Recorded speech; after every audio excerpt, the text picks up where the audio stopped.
নেত্রকোনা জেলা সদরের একটি পরিত্যক্ত ভবনের ছাদ ধসে ৩ জন শ্রমিকের মৃত্যু হয়েছে। ১৪ আগস্ট বিকেল ৫টার দিকে শহরের নাগরা এলাকায় বিএডিসি সেচ ভবনে এই দুর্ঘটনা ঘটে।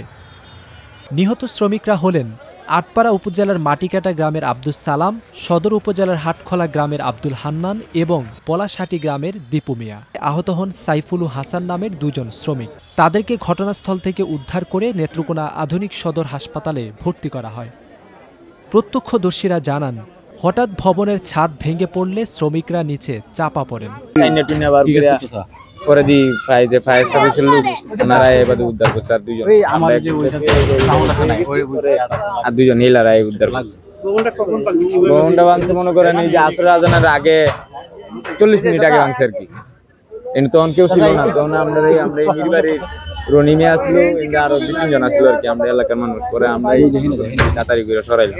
আমি এখানে ছিলাম না, আমরা 3 জন লোক পিছিয়ে গাছ ছিলাম, বুঝছেন।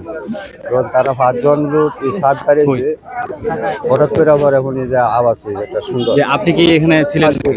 আমার কাছে আমরা আইসি আয়ারিতে 4 জন লোক সবাই তাদের নিচে পড়েছে। ওরা 5 জন আর আমরা নিচে 8 জন, আরো আছে। ফায়ার সার্ভিসের উপসহকারী পরিচালক হাফিজুর রহমান জানান, ছাদের নিচ থেকে 3 জনকে মৃত অবস্থায় উদ্ধার করা হয়। বিএডিসি অফিসের ভিতরে একটা পুরাতন বিল্ডিং ভাঙতে গিয়ে ধসে পড়ে। সাধারণত আমরা নানা প্রয়োজন করি। আসার পরে আমরা যে জিনিসটা দেখতে পাই সেটা হলো ওই বিএডিসির পুরাতন বিল্ডিংটার ছাদ ধসে পড়ছে। ছাদ ধসে পড়ে ছাদের নিচে 3 জন আটকে পড়ে আছে, অর্থাৎ স্পট ডেট আর কি।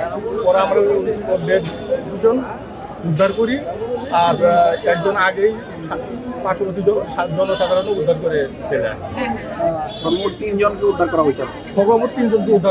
নেত্রকোনা মডেল থানার ভারপ্রাপ্ত কর্মকর্তা কাজী শাহনেওয়াজ বলেন, পুলিশ ও ফায়ার সার্ভিস দ্রুত অভিযান চালিয়ে আহতদের হাসপাতালে পাঠায়। ওয়ালের নিচ থেকে 5 জন শ্রমিককে আমরা উদ্ধার করি। এর মধ্যে অত্যন্ত পরিতাপের বিষয় যে 3 জনকে আমরা মৃত অবস্থায় উদ্ধার করতে সক্ষম হয়েছি। বাকি 2 জনকে আমরা গুরুতর আহত অবস্থায় উদ্ধার করেছি এবং তাদেরকে তৎক্ষণাৎই আমরা এই নেত্রকোনা জেনারেল হসপিটালে চিকিৎসার জন্য পাঠিয়েছি। তাদের অবস্থা কেমন? তাদের অবস্থা এখনো আশঙ্কাজনক বলে আমাদের কাছে মনে হয়েছে।